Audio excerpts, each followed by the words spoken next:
पाठ क्रमांक 18 माझा अनुभव 1 सबक नंबर 18 मेरा तजर्बा 1 ऐका पहा व वाचा यानी सुनो देखो और पढ़ो। ये सबक रेहाना नाम की लड़की का एक तजर्बा है जो बयान कर रही है। ये सबक तस्वीर की मदद से समझाने की कोशिश की गई है। चंदन माझा व सुमाचा मित्र आहे, तो आजारी पडला म्हणून आम्ही त्याला भेटायला निघालो। चंदन मेरा और सुमा का दोस्त है, वो बीमार पड़ गया है, इसलिए हम उसको मिलने के लिए निकले हैं। आम्ही त्याच्या घरी पोचलो, आम्ही त्याला फळे दिली, फुले दिली। हम उसके घर को पहुँचे और हमने उसको फल दिए, फूल दिए।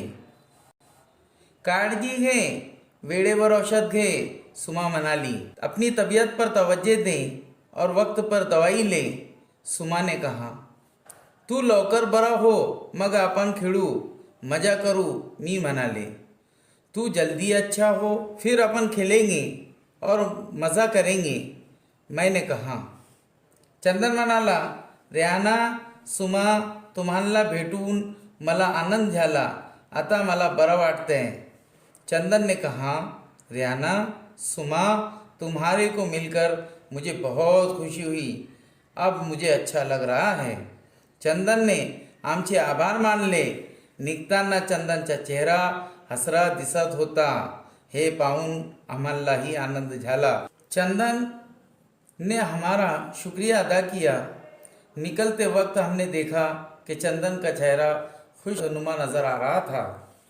ये देखकर हमें भी बहुत खुशी हुई। इसी तरह रेहाना ने अपनी ज़िंदगी का एक वाक़या यानी तजर्बा बयान किया है।